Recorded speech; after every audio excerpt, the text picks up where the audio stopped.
ಸ್ನೇಹಿತರೆ, ಒಂದು ಕಡೆ ಸೌದಿ ಅರೇಬಿಯಾದ ಕಠಿಣ ಕಾನೂನು, death warrant ready.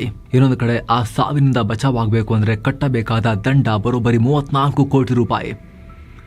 Dead line ಕೇವಲ ಕೆಲವೇ ದಿನಗಳು ಮಾತ್ರ. ಒಬ್ಬ ಸಾಮಾನ್ಯ ಆಟೋ ಡ್ರೈವರ್ 34 ಕೋಟಿ ರೂಪಾಯಿ ದಂಡವನ್ನ ಕಟ್ಟಿ ಜೀವ ಉಳಿಸ್ಕೊಳ್ಳೋಕೆ ಸಾಧ್ಯನಾ? ಸೌದಿ ಕೋರ್ಟ್ ಅಲ್ಲಿ, ರಾಜರ ಕೋರ್ಟ್ ಅಲ್ಲಿ. ಯಾವ್ದಾದ್ರು ಸಿನಿಮಾದಲ್ಲಿ ಆಗಿದ್ರೆ ಮಾಡ್ಬೋದು ಅಷ್ಟೇ, ರಿಯಲ್ ಲೈಫ್ ಅಲ್ಲಿ ಎಲ್ಲ ಆಗುತ್ತೆ ಅಂತ ನೀವು ಕೇಳ್ಬೋದು. 34 ಕೋಟಿ ಇದ್ರೆ ಸೌದಿಗೆ ಒಂದು ಡ್ರೈವರ್ ಕೆಲಸ ಮಾಡಕ್ ಹೋಗ್ತಿದ್ನ ಪಾಪ ಅಂತ ಹೇಳಿ. ಆದರೆ ರಿಯಲ್ ಲೈಫ್ನಲ್ಲಿ ಇಂಥ ಒಂದು ನಂಬಲ್ಲ ಸಾಧ್ಯವಾದ ಪವಾಡ ನಡೆದಿದೆ. ಸ್ನೇಹಿತರೆ, ನೀವು ನೋಡ್ತಾ ಇದ್ದೀರಾ ಮಸ್ತ್ ಮಗ ಚಾನಲ್. ನಾನು ಅಮರ್ ಪ್ರಸಾದ್. 20 ವರ್ಷಗಳ ಕಾಲ ಸೌದಿಯ ಕತ್ತಲ ಕೋಣೆಯಲ್ಲಿ ಸಾವಿನ ದಿನ ಎಣಿಸ್ತಾ ಇದ್ದ ಕೇರಳದ ಅಬ್ದುಲ್ ರಹೀಂ ಈಗ ಸಾವನ್ನ ಗೆದ್ದು ಜೀವಂತವಾಗಿ ತಾಯಿನಾಡಿಗೆ ವಾಪಸ್ ಬಂದಿದ್ದಾರೆ. ಇವರನ್ನ ಕಾಪಾಡಿದ್ದು ಯಾವುದೋ ದೊಡ್ಡ ರಾಜಕೀಯ ಶಕ್ತಿಯಲ್ಲ, ಬದಲಾಗಿ ಇಡೀ ಕೇರಳದ ಜನ ದುಡ್ಡು ಹಾಕಿ ಬೀದಿ ಬೀದಿಯಲ್ಲಿ ಭಿಕ್ಷೆ ಎತ್ತಿ 34 ಕೋಟಿ ರೂಪಾಯಿ ಹಣವನ್ನ ಕಲೆಕ್ಟ್ ಮಾಡಿ ಸೌದಿ ಕೋರ್ಟ್ ಮುಖಕ್ಕೆ ಎಸೆದು ತಮ್ಮವನನ್ನ ಬಿಡಿಸ್ಕೊಂಡು ಕರ್ಕೊಂಡ್ ಬರ್ತಿದ್ದಾರೆ. ಅಷ್ಟಕ್ಕೂ ಯಾರು ಈ ಅಬ್ದುಲ್ ರಹೀಂ? ಸೌದಿಯಲ್ಲಿ ಇವರಿಗೆ ಗಲ್ಲು ಶಿಕ್ಷೆ ಆಗಿದ್ದಾದ್ರೂ ಯಾಕೆ? ಫಸ್ಟ್ ಆಫ್ ಆಲ್ ಅಷ್ಟು ಬೇಗ 34 ಕೋಟಿ ರೂಪಾಯಿ ಕಲೆಕ್ಟ್ ಆಗಿದ್ದ ಹೇಗೆ ಒಬ್ಬ ಸಾಮಾನ್ಯ ಡ್ರೈವರ್ ಜೀವ ಉಳಿಸಕ್ಕೆ? ಕನಸು ಹೊತ್ತು ಹೋದವನಿಗೆ ಕಾದಿತ್ತು ಕಂಟಕ. ಸ್ನೇಹಿತರೆ, ಬಡತನ ಅನ್ನೋದು ಮನುಷ್ಯರನ್ನ ಎಲ್ಲಿಗೆ ಬೇಕಾದ್ರೂ ಕರ್ಕೊಂಡು ಹೋಗುತ್ತೆ ಅನ್ನೋದಕ್ಕೆ ಈ ಅಬ್ದುಲ್ ರಹೀಂ ಬದುಕೆ ಒಂದು ದೊಡ್ಡ ಎಕ್ಸಾಂಪಲ್. ರಹೀಂ ಮೂಲತಃ ಕೇರಳದ ಕೋಯಿಕೋಡ್ ಜಿಲ್ಲೆಯವರು. ಕೊಡಂಪುಳ ಅನ್ನೋ ಪುಟ್ಟ ಹಳ್ಳಿಯ ಯುವಕ. ಮನೆಯಲ್ಲಿ ಹೇಳಿಕೊಳ್ಳುವಂತ ಆಸ್ತಿ ದುಡ್ಡೇನಿರಲಿಲ್ಲ. ರಹೀಂ ಚಿಕ್ಕವರಿದ್ದಾಗಲೇ ತಂದೆ ತೀರ್ಕೊಂಡಿದ್ರು. ಸೊ ವಯಸ್ಸಾದ ತಾಯಿ ಫಾತಿಮಾ ಹಾಗೂ ಇಡೀ ಕುಟುಂಬವನ್ನ ಸಾಕುವ ಜವಾಬ್ದಾರಿ ರಹೀಂ ಮೇಲಿತ್ತು. ಹೀಗಾಗಿ ರಹೀಂ ಊರಲ್ಲಿ ಆಟೋ ಓಡಿಸ್ಕೊಂಡು ಸ್ಕೂಲ್ ಬಸ್ ಡ್ರೈವರ್ ಆಗಿ ಕೆಲಸ ಮಾಡ್ತಾ ಇದ್ರು. ಆದ್ರೆ ಇದರಿಂದ ಬರೋ ಕಾಸು ಯಾವುದಕ್ಕೂ ಸಾಲ್ತಾ ಇರಲಿಲ್ಲ. ಹಿಂಗೆ ಊರಲ್ಲೇ ಇದ್ರೆ ಕಷ್ಟ ತೀರಲ್ಲ, ಗಲ್ಫ್ಗೆ ಹೋದ್ರೆ ಕುಟುಂಬವನ್ನ ಸೇಫ್ ಮಾಡಬಹುದು ಅಂತ ಹೇಳಿ ರಹೀಂ ನಿರ್ಧಾರ ಮಾಡಿದ್ರು. ಅದು 2006 ನವೆಂಬರ್ 28 ತನ್ನ 26ನೇ ವಯಸ್ಸಲ್ಲಿ ಕಣ್ತುಂಬಾ ಕನಸುಗಳನ್ನ ಹೊತ್ತು ರಹೀಂ ಸೌದಿ ಅರೇಬಿಯಾಗೆ ಫ್ಲೈಟ್ ಹತ್ತಿದ್ರು. ರಿಯಾದ್ ನಗರದಲ್ಲಿ ರಹೀಂಗೆ ಒಂದು ಕೆಲಸ ಸಿಕ್ತು. ಅಬ್ದುಲ್ ಅಲ್ ಶಹರಿ ಅನ್ನೋರ ಮನೆಯಲ್ಲಿ ಡ್ರೈವರ್ ಕೆಲಸ. ಆದ್ರೆ ರಹೀಂ ಕೆಲಸ ಬರೀ ಕಾರ್ ಓಡಿಸೋದು ಮಾತ್ರ ಆಗಿರಲಿಲ್ಲ. ಆ ಮನೆಯಲ್ಲಿ ಅನಾಸ್ ಅನ್ನೋ 15 ವರ್ಷದ ಹುಡುಗ ಇದ್ದ. ಆ ಹುಡುಗನಿಗೆ ಸ್ಟ್ರೋಕ್ ಆಗಿತ್ತು, ಪಾರ್ಶ್ವವಾಯು. ಕತ್ತಿನ ಕೆಳಗಿನ ಭಾಗ ಸ್ವಾಧೀನ ಕಳ್ಕೊಂಡಿತ್ತು. ತನ್ನಷ್ಟಕ್ಕೆ ತಾನೇ ಉಸಿರಾಡೋ ಶಕ್ತಿ ಕೂಡ ಆ ಹುಡುಗನಿಗಿರಲಿಲ್ಲ. ಹೀಗಾಗಿ ವೈದ್ಯರು ಕುತ್ತಿಗೆಯ ಮುಂಭಾಗದಲ್ಲಿ ಒಂದು ಸಣ್ಣ ರಂಧ್ರ ಮಾಡಿ ಅದಕ್ಕೆ ಟ್ರಾಕಿಯೋಸ್ಟೊಮಿ ಟ್ಯೂಬ್ ಅನ್ನ ಅಳವಡಿಸಿದ್ರು. ಈ ಟ್ಯೂಬ್ಗೆ ಕನೆಕ್ಟ್ ಆಗಿದ ಒಂದು ಪೋರ್ಟಬಲ್ ಮಷಿನ್ ಡೈರೆಕ್ಟ್ ಆಗಿ ಆ ಹುಡುಗನ ಶ್ವಾಸಕೋಶಕ್ಕೆ ಆಕ್ಸಿಜನ್ ಅನ್ನ ಹೊರಗಿಂದ ಪಂಪ್ ಮಾಡ್ತಾ ಇತ್ತು. ಆ ಲೈಫ್ ಸಪೋರ್ಟ್ ಮಷಿನ್ ಮೂಲಕವೇ ಹುಡುಗ ಬದುಕುಳಿದಿದ್ದ. ಸೊ ಇಂಥ ಬಾಲಕನನ್ನ ನೋಡ್ಕೊಳ್ಳೋ ಕೇರ್ ಟೇಕರ್ ಜವಾಬ್ದಾರಿಯನ್ನ ರಹೀಂಗೆ ಕೊಟ್ರು. ಸ್ವಲ್ಪ ಕಷ್ಟ ಆದರೂ ಕೂಡ ಒಳ್ಳೆ ಸಂಬಳ ಸಿಗುತ್ತೆ ಅಂತ ಹೇಳಿ ರಹೀಂ ಕೂಡ ಒಪ್ಕೊಂಡ್ರು. ಆರಂಭದಲ್ಲೆಲ್ಲ ಚೆನ್ನಾಗಿ ಸಾಗ್ತಾ ಇತ್ತು. ಆದರೆ ರಹೀಂ ಸೌದಿಗೆ ಕಾಲಿಟ್ಟ ಕೇವಲ 28ನೇ ದಿನಕ್ಕೆ ಅವರ ಇಡೀ ಬದುಕನ್ನೇ ಬುಡಮೇಲು ಮಾಡೋ ಒಂದು ಘೋರ ಘಟನೆ ಆಯಿತು. ಆ ಒಂದು ಕ್ಷಣ ಬದಲಾಯಿತು ಜೀವನ. ಅದು 2006 ಡಿಸೆಂಬರ್ 24. ರಹೀಂ ಸೌದಿಗೆ ಕಾಲಿಟ್ಟು ಕೇವಲ 28 ದಿನಗಳಾಗಿತ್ತು ಅಷ್ಟೇ. ಅವತ್ತು ರಹೀಂ ಬಾಲಕ ಅನಾಸ್ನನ್ನ ಕಾರಲ್ಲಿ ಕೂರಿಸ್ಕೊಂಡು ರಿಯಾದ್ ಸಿಟಿಯಲ್ಲಿ ಹೋಗ್ತಾ ಇದ್ರು. ಟ್ರಾಫಿಕ್ ಸಿಗ್ನಲ್ ಹತ್ರ ಬರ್ತಿದ್ದ ಹಾಗೆ ರೆಡ್ ಲೈಟ್ ಬಿತ್ತು. ರೂಲ್ಸ್ ಪ್ರಕಾರ ರಹೀಂ ಕಾರಿಗೆ ಬ್ರೇಕ್ ಹಾಕಿದ್ರು. ಆದ್ರೆ ಹಿಂದಿನ ಸೀಟ್ ನಲ್ಲಿದ್ದ ಈ ವಿಶೇಷ ಚೇತನ ಬಾಲಕ ಅನಾಸ್ಗೆ ಸಿಟ್ಟು ಬಂತು. ಸಿಗ್ನಲ್ ಜಂಪ್ ಮಾಡು, ಹೋಗು ಮುಂದಕ್ಕೆ, ಯಾಕೆ ನಿಲ್ಲಿಸಿದೆ ಅಂತ ಹೇಳಿ ರಹೀಂಗೆ ಒತ್ತಾಯ ಮಾಡಿದ್ರು. ಆದ್ರೆ ಸೌದಿಯಲ್ಲಿ ಸಿಗ್ನಲ್ ಜಂಪ್ ಮಾಡೋದು ದೊಡ್ಡ ಅಪರಾಧ, ನಿಮ್ಗೆ ಗೊತ್ತೇ ಇದೆ. ಟ್ರಾಫಿಕ್ ರೂಲ್ಸ್ ಬ್ರೇಕ್ ಮಾಡಿದ್ರೆ ಹೆವಿ ಫೈನ್ ಜೊತೆಗೆ ಜೈಲಿಗೆ ಹೋಗೋ ಚಾನ್ಸಸ್ ಕೂಡ ಇರುತ್ತೆ. ಲೈಸೆನ್ಸ್ ಕ್ಯಾನ್ಸಲ್ ಮಾಡಿ ವಾಪಸ್ ಕಳಿಸೋ ಅಪಾಯ ಕೂಡ ಇರುತ್ತೆ. ಹೀಗಾಗಿ ರಹೀಂ ರೂಲ್ಸ್ ಬ್ರೇಕ್ ಮಾಡೋಕೆ ಒಪ್ಪಲ್ಲ. ಇದರಿಂದ ಸಿಕ್ಕಾಪಟ್ಟೆ ಕೋಪಗೊಂಡ ಅನಾಸ್ ಹಿಂದಿನ ಸೀಟ್ನಿಂದಲೇ ರಹೀಂ ಮುಖಕ್ಕೆ ಉಗಿದು ಬಿಡ್ತಾನೆ, ಕ್ಯಾಕ್ರಿಸಿ. ಅಷ್ಟೇ ಅಲ್ಲ, ತನಗೆ ಸಾಧ್ಯವಾದಷ್ಟು ಕೈಕಾಲೆಲ್ಲ ಅಲ್ಗಾಡಿಸಿ ದೈಹಿಕವಾಗಿ ಇನ್ಸಲ್ಟ್ ಮಾಡೋಕೆ, ಕಾಲಲ್ಲಿ ಹಲ್ಲೆ ಮಾಡೋಕೆ ಟ್ರೈ ಮಾಡ್ತಾನೆ. ಈ ವೇಳೆ ಆ ಬಾಲಕನನ್ನ ಕಂಟ್ರೋಲ್ ಮಾಡೋಕೆ ಅಂತ ರಹೀಂ ತನ್ನ ಕೈಯನ್ನ ಹಿಂದಕ್ಕೆ ಚಾಚ್ತಾರೆ ಅಷ್ಟೇ. ಅಡ್ಡ ಹಿಡಿಯೋಕೆ ಟ್ರೈ ಮಾಡ್ತಾರೆ. ಅದೇ ಟೈಮ್ಗೆ ರಹೀಂ ಕೈ ಆಕಸ್ಮಿಕವಾಗಿ ಬಾಲಕನ ಗಂಟಲಿಗೆ ಕನೆಕ್ಟ್ ಆಗಿದ್ದ ಆ ಲೈಫ್ ಸಪೋರ್ಟ್ ಟ್ಯೂಬ್ಗೆ ಟಚ್ ಆಗುತ್ತೆ. ಆ ಒಂದು ಸಣ್ಣ ಫೋರ್ಸ್ಗೆ ಆ ಮಷಿನ್ ಕಳಚ್ಕೊಳುತ್ತೆ. ಉಸಿರಾಡೋಕೆ ಸಾಧ್ಯವಾಗದೆ ಆಗ 15 ವರ್ಷದ ಆ ಹುಡುಗ ಕಾರಲ್ಲಿ ಪ್ರಾಣ ಕಳ್ಕೊಡ್ತಾನೆ ಇಮಿಡಿಯೇಟ್ಲಿ. ಉಸಿರು ನಿಂತರೆ ಏನಾಗುತ್ತೆ ಗೊತ್ತಲ್ಲ, ಸೇಮ್ ಆಗುತ್ತೆ. ಆ ಒಂದು ಸಣ್ಣ ಆಕಸ್ಮಿಕ ಘಟನೆ ಅನಾಸ್ ಮಾಡಿದ ಅನಾಹುತ ರಹೀಂ ಬದುಕನ್ನೇ ಕಿತ್ಕೊಳ್ಳುತ್ತೆ. ಕಾರಲ್ಲೇ ಹುಡುಗ ಮೃತಪಟ್ಟಿದ್ದನ್ನು ನೋಡಿ ಸೌದಿ ಪೊಲೀಸರು ರಹೀಂನ ಅರೆಸ್ಟ್ ಮಾಡ್ತಾರೆ. ಕೊಲೆ ಕೇಸ್ ಅಡಿಯಲ್ಲಿ FIR ಕೂಡ ಆಗುತ್ತೆ. ತಗೊಂಡೋಗಿ ರಿಯಾದಲ್ಲಿ ಜೈಲಿಗೆ ಹಾಕ್ತಾರೆ. ಅಲ್ಲಿಗೆ ಹೊಸ ಲೈಫ್ ಕಟ್ಕೊಳ್ಳೋಕೆ ಹೋದವನ ಬದುಕು ಕತ್ತಲ ಜೈಲಲ್ಲಿ ಮುಚ್ಚಿ ಹೋಗುತ್ತೆ. ಸ್ನೇಹಿತರೆ, ರಹೀಂ ಬದುಕು ಹೇಗೆ ಕತ್ತಲ ಕೋಣೆಯಲ್ಲಿ ಲಾಕ್ ಆಯಿತು, ಹಾಗೆ ನಮ್ಮ ಫಿನಾನ್ಷಿಯಲ್ ಲೈಫ್ಗೆ ದೊಡ್ಡ ತಡೆಗೋಡೆ ಸಿಬಿಲ್ ಸ್ಕೋರ್. ಸ್ಕೋರ್ ಇಲ್ಲ ಅಂದ್ರೆ ಲೋನ್ ರಿಜೆಕ್ಷನ್, ಇಂಪ್ರೂವ್ ಮಾಡೋಕೆ ಹೋದ್ರೆ ಸ್ಯಾಲರಿ ಸ್ಲಿಪ್, ITR ಕೇಳ್ತಾರೆ, ಟ್ರ್ಯಾಪ್. ಇದಕ್ಕೆ ನೀವು ಸ್ಟೇಬಲ್ ಮನಿಯ FD ಬ್ಯಾಕ್ಡ್ ಕ್ರೆಡಿಟ್ ಕಾರ್ಡನ್ನು ಯೂಸ್ ಮಾಡ್ಬೋದು. ಬ್ಯಾಂಕಲ್ಲಿ ನೀವಿಡೋ FD ಫಿಕ್ಸ್ಡ್ ಡೆಪಾಸಿಟ್ ಆಧಾರದ ಮೇಲೆ ಯಾವುದೇ ಡಾಕ್ಯುಮೆಂಟ್ಸ್ ಕಾಟ ಇಲ್ಲದೆ ಇನ್ಸ್ಟೆಂಟ್ ಆಗಿ ನಿಮಗೆ ಕ್ರೆಡಿಟ್ ಕಾರ್ಡ್ ಸಿಗುತ್ತೆ. ಇದರಿಂದ 2 ಲಾಭ ಏನು ಅಂದರೆ ನಿಮಗೆ ಉಳಿತಾಯದ ಅಭ್ಯಾಸ ಬರುತ್ತೆ. FD ಇಡಲೇಬೇಕಾಗತ್ತಲ್ವಾ, ಅದಕ್ಕೆ ಇಂಟ್ರೆಸ್ಟ್ ಬರುತ್ತೆ. ಇವಾಗ 8.3% ತನಕವೂ ಇಂಟ್ರೆಸ್ಟ್ ಇದೆ. 8.3 ಜೊತೆಗೆ ಸ್ನೇಹಿತರೆ, ಇನ್ಸ್ಟೆಂಟ್ ಆಗಿ ಸಿಗೋ ಆ ಕಾರ್ಡನ್ನು ಬಳಸಿ ನೀವು ರೆಗ್ಯುಲರ್ ಪೇಮೆಂಟ್ಸ್ ಮಾಡ್ಬೋದು. ರೂಪೇ ಕಾರ್ಡ್ ಇದು UPI ಕೂಡ ಲಿಂಕ್ ಮಾಡಿಕೊಂಡು ಎಲ್ಲ ಕಡೆ ನಿಮಗೆ ಮಾಡಲೇಬೇಕಾದ ಖರ್ಚುಗಳಿಗೆ ಅದನ್ನು ಯೂಸ್ ಮಾಡ್ಬೋದು. ನೀವು ಕ್ಯಾಶ್ ಬ್ಯಾಕ್ ರಿವಾರ್ಡ್ಸ್ ಕೂಡ ಇದೆ. ಜೊತೆಗೆ ನೀವು ಟೈಮಿಗೆ ಕರೆಕ್ಟಾಗಿ ಬಿಲ್ ಕಟ್ತಾ ಹೋದರೆ ನಿಮ್ದು 2-3 ತಿಂಗಳಲ್ಲೇ ನಿಮ್ಮ ಕ್ರೆಡಿಟ್ ಸ್ಕೋರ್ ಕೂಡ ಇಂಪ್ರೂವ್ ಆಗಿ ಆರಾಮಾಗಿ 750, 760 ಬಾರ್ಡ್ರನ್ನು ದಾಟಿ ನೀವು ತಲೆ ಎತ್ಕೊಂಡು ಓಡಾಡ್ಬೋದು ಫಿನಾನ್ಷಿಯಲ್ ವರ್ಲ್ಡ್ನಲ್ಲಿ. ಜಸ್ಟ್ 2,000 ರೂಪಾಯಿಂದ ಶುರುವಾಗಿ ನೀವು ಎಷ್ಟರದ್ದಾದರೂ FD ಇಟ್ಟು ಅದನ್ನು ಬಡ್ಡಿ ಗ್ರೋ ಮಾಡೋದಲ್ಲದೆ ಸೇಮ್ ಟೈಮ್ ಕ್ರೆಡಿಟ್ ಕಾರ್ಡನ್ನು ಕೂಡ ಫ್ರೀಯಾಗಿ ಲೈಫ್ ಟೈಮ್ ಫ್ರೀ ಕಾರ್ಡನ್ನು ಪಡಿಬೋದು.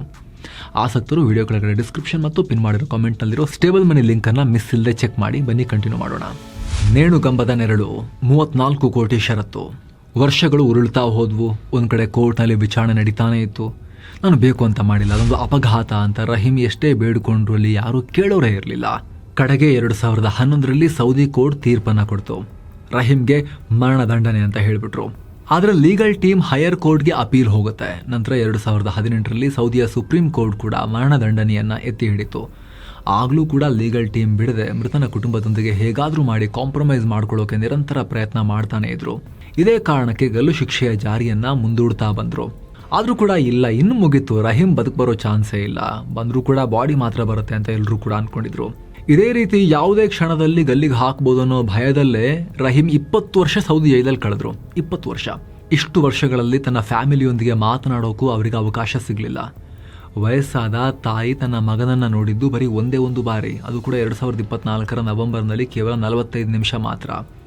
ಆದರೆ ಈ ಕತ್ತಲಲ್ಲೂ ರಹೀಂಗೆ ಒಂದು ಸಣ್ಣ ಭರವಸೆ ಇತ್ತು. ಇಸ್ಲಾಮಿಕ್ ಶರಿಯಾ ಕಾನೂನಿನ ಪ್ರಕಾರ ಅಪರಾಧಿಯನ್ನು ಕ್ಷಮಿಸೋಕೆ ಅವಕಾಶ ಇದೆ, ದುಡ್ಡು ಕೊಟ್ಟರೆ. ಹೇಗೆ? ಮೃತಪಟ್ಟ ವ್ಯಕ್ತಿಯ ಕುಟುಂಬ ಅಪರಾಧಿಯನ್ನು ಕ್ಷಮಿಸಿದ್ರೆ ಆತನನ್ನು ರಿಲೀಸ್ ಮಾಡ್ಬೋದು. ಇದಕ್ಕೆ ಬದಲಾಗಿ ಮೃತನ ಕುಟುಂಬಕ್ಕೆ ಒಂದು ನಿರ್ದಿಷ್ಟ ಅಮೌಂಟನ್ನು ದಂಡವಾಗಿ ಕಟ್ಟಬೇಕು. ಅದನ್ನೇ ಬ್ಲಡ್ ಮನಿ ಅಥವಾ ದಿಯಾ ಅಂತ ಕರೀತಾರೆ. ಬಹಳ ವರ್ಷಗಳ ಲೀಗಲ್ ಫೈಟ್ ಆದಮೇಲೆ ಆ ಬಾಲಕ ಅನಾಸ್ನ ಫ್ಯಾಮಿಲಿ ದುಡ್ಡು ಇಸ್ಕೊಂಡು, ದಿಯಾ ಇಸ್ಕೊಂಡು, ಬ್ಲಡ್ ಮನಿ ಇಸ್ಕೊಂಡು ರಹೀಂನ ಕ್ಷಮಿಸೋಕ್ಕೆ ಒಪ್ಕೊಳ್ತಾರೆ. ಸರಿ, ಎಷ್ಟು ಅಮೌಂಟ್ ಕೇಳ್ತಾರೆ ಗೊತ್ತಾ? ನಿಮ್ಗೆ ಶಾಕ್ ಆಗ್ಬೋದು. 15 ಮಿಲಿಯನ್ ಸೌದಿ ರಿಯಾಲ್, ಅಂದರೆ ನಮ್ಮ ರೂಪಾಯಿ ಲೆಕ್ಕದಲ್ಲಿ 34.5 ಕೋಟಿ ರೂಪಾಯಿ. ಒಬ್ಬ ಬಡ ಆಟೋ ಡ್ರೈವರ್ ಕುಟುಂಬಕ್ಕೆ 34 ಕೋಟಿ ರೂಪಾಯಿ ತಗೊಬನ್ನಿ ಅಂದರೆ ತಮಾಷೆನಾ? ಜನ್ಮ ಪೂರ್ತಿ ದುಡಿದ್ರೂ ಸಂಪಾದನೆ ಮಾಡೋಕ್ಕೆ ಆಗದಷ್ಟು ದೊಡ್ಡ ಅಮೌಂಟ್ ಅದು. ಅಷ್ಟೇ ಅಲ್ಲ, ಇದಕ್ಕೆ ಡೆಡ್ಲೈನ್ ಕೂಡ ಫಿಕ್ಸ್ ಆಗಿತ್ತು. 2024 ಏಪ್ರಿಲ್ 16 ಒಳಗಡೆ ದುಡ್ಡು ಕಟ್ಟಲಿಲ್ಲ ಅಂತ ಹೇಳಿದ್ರೆ ಗಲ್ಲು ಶಿಕ್ಷೆ ಗ್ಯಾರಂಟಿ ಅಂತ. ಮಲಯಾಳಿಗಳ ಮಹಾ ಒಗ್ಗಟ್ಟು ಹರಿದು ಬಂತು 34 ಕೋಟಿ. ಒಗ್ಗಟ್ಟಲ್ಲಿ ಬಲವಿದೆ ಅಂತ ನೀವು ಕೇಳಿದಿರಲ್ಲ, ರಹೀಂ ವಿಚಾರದಲ್ಲಿ ನಿಜ ಆಯಿತು. ರಹೀಂನ ಬಚಾವ್ ಮಾಡೋಕೆ ಇಡೀ ಕೇರಳವೇ ಒಂದಾಯಿತು. ಸೇವ್ ಅಬ್ದುಲ್ ರಹೀಂ ಅಂತ ಒಂದು ಲೀಗಲ್ ಆಕ್ಷನ್ ಕಮಿಟಿ ಶುರುವಾಯಿತು. ಜಾತಿ, ಧರ್ಮ, ರಾಜಕೀಯ ಎಲ್ಲವನ್ನ ಬದಿಗಿಟ್ಟು ಒಬ್ಬ ಮನುಷ್ಯನನ್ನ ಉಳಿಸ್ಕೋಬೇಕು ಅಂತ ಹೇಳಿ ಅಭಿಯಾನ ಮಾಡಿದ್ರು.